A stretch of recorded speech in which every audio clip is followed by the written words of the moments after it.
Hello everyone and welcome back to Easy Peasy English. In today's very long listening practice episode, we are going to learn English through a simple and realistic story titled Family Trip to the Airport. This lesson is specially designed for A2 level learners, but if you are a beginner who wants to challenge yourself or a B1 learner who wants to strengthen your basics, this lesson will still be very useful for you. In this episode, you will not only listen to a story, but you will also learn strategies, tips, and practical speaking techniques that you can use in real life. So please prepare your notebook, relax your body, focus your mind, and let's start learning English in an easy peasy way. Before we begin the story, let me share a very important strategy for listening practice.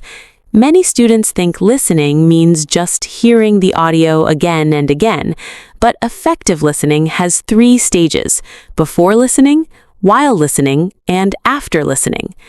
Before listening, you should think about the topic.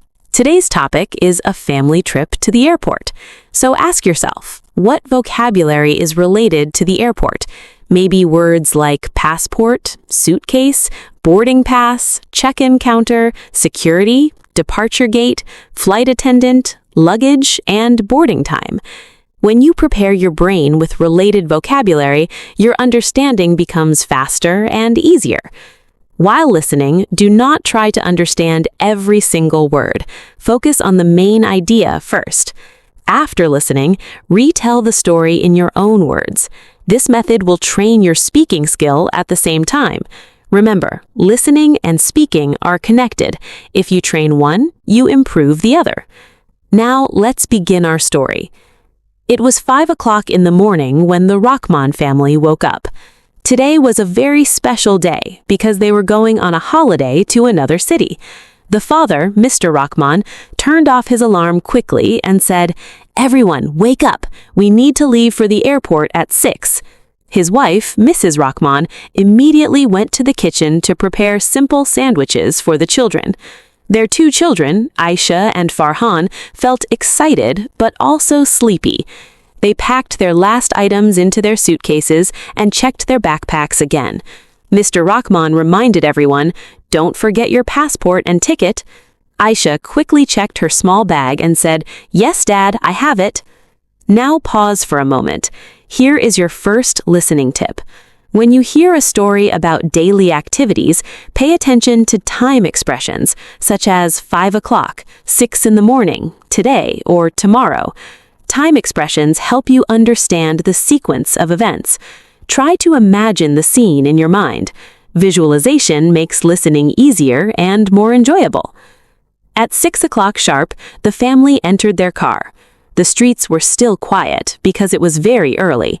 On the way to the airport, Farhan asked, "Dad, how long is the flight?" Mr. Rahman replied, "It's about 2 hours." Mrs. Rahman reminded the children, "At the airport, stay close to us, don't walk alone." The children nodded seriously. Here is another important strategy. Notice question forms in conversation. When Farhan asked, "How long is the flight?" he used a WH question. Practice repeating that sentence. How long is the flight? You can change it to other situations, like how long is the movie or how long is the meeting. This is how you expand your speaking skill from one example. When they arrived at the airport, they saw many people with big suitcases.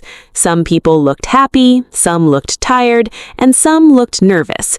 The Rahman family entered the departure area and looked for the check-in counter. Mr. Rahman said, "Please wait here. I will check our flight number." He looked at the big screen and found their flight information. The screen showed Flight GA245, boarding at 0800, Gate 12. Let's stop again and learn something important. At the airport, there are common expressions you should know. For example, where is the check-in counter? What time is boarding? Which gate is our flight? These are practical sentences. After this video, try to practice these questions aloud. Speaking aloud trains your pronunciation and confidence. At the check-in counter, the airline staff smiled and said, "Good morning, may I see your passports and tickets?" Mr. Rahman gave the documents politely. The staff weighed their luggage and said, "Your luggage is within the limit." Mrs. Rahman felt relieved because she was worried their suitcase might be too heavy. The staff printed their boarding passes and explained, "Please proceed to security check and be at the gate 30 minutes before departure." Here is a pronunciation tip. Notice the sentence, "May I see your passports and tickets?" This is a polite request. Repeat it slowly. "May I see your passports and tickets?" In English, polite expressions are very important. You can use "may I" or "could you" in many situations, not only at the airport. After checking in, the family went to the security area. They put their bags on the conveyor belt and walked through the metal detector. Farhan looked a little nervous when the security officer asked him to open his backpack, but it was only a routine check. Everything was fine. The officer smiled and said, "You're good to go." Now let's talk about a common problem many learners have. Sometimes when you listen to English, you feel nervous because you think you don't understand. But just like Farhan at security, most of the time, everything is actually fine. You only need to stay calm.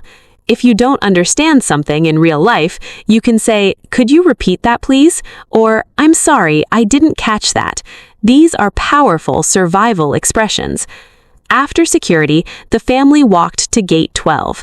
They still had some time before boarding, so they sat down and ate the sandwiches Mrs. Rahman had prepared.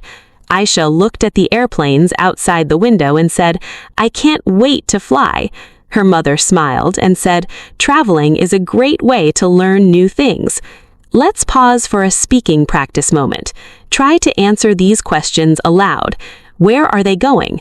What did they do at the check-in counter? Why was Farhan nervous? Speaking to yourself is not strange. It is one of the best ways to build fluency. Remember, fluency is not about speaking fast. It is about speaking smoothly and confidently. Suddenly, an announcement came from the speaker. "Attention please, flight GA245 is now boarding." Mr. Rahman stood up and said, "Okay everyone, let's line up." They showed their boarding passes to the staff and walked through the boarding gate. Inside the airplane, a flight attendant greeted them warmly and showed them their seats. Here is another listening tip. Airport announcements are usually fast, so train your ears by listening for key words. For example, in the announcement, the key words are flight number and boarding. Even if you don't understand every word, keywords help you understand the message. After sitting down, Farhan looked out the window. The airplane slowly moved and then took off into the sky. The children felt excited. Mrs. Rahman held her husband's hand and smiled. Their holiday had officially begun. Now let's talk about how you can use this story to improve your English for more than 90 minutes of practice. First, listen to this story once without stopping. Second, listen again and pause after each paragraph. Repeat the sentences. This is called shadowing. Shadowing improves pronunciation, rhythm, and confidence. Third, write a short summary of the story in your own words. Fourth, create your own version. Maybe change the family, the destination, or the problem. Creativity makes learning fun and personal. Let me give you a motivational reminder. Many English learners feel stuck at A2 level. They understand simple conversations, but feel afraid to speak. The secret to moving forward is not talent, it is consistency. If you practice listening and speaking for just 20 to 30 minutes every day, your brain will slowly adapt. Think about how children learn their first language. They listen every day, they repeat every day, they make mistakes every day, but they never give up. Imagine one day you travel to another country. You arrive at the airport alone. You need to ask for directions. Because you practiced stories like this, you can confidently say, "Excuse me, where is the baggage claim area?" Or, "Which gate should I go to?" That confidence will come from small daily practice, just like today. Now I want you to close your eyes for a moment and imagine your own family trip to the airport. What time do you leave home? Who is with you? What do you say at the check-in counter? Create your own dialogue. Speak it aloud. Even if your grammar is not perfect, keep going. Communication is more important than perfection. As we continue practicing, remember 3 golden rules. Rule number 1, listen actively, not passively. Rule number 2, speak even when you feel shy. Rule number 3, repeat, repeat, and repeat. Repetition builds memory. Memory builds fluency. Thank you for staying with me in this long listening practice. You are not just listening to a story, you are building a skill. Step by step, sentence by sentence, you are becoming more confident in English. Keep practicing with Easy Peasy English. And remember, learning English does not have to be stressful. It can be simple, it can be enjoyable, it can be easy peasy. See you in the next lesson.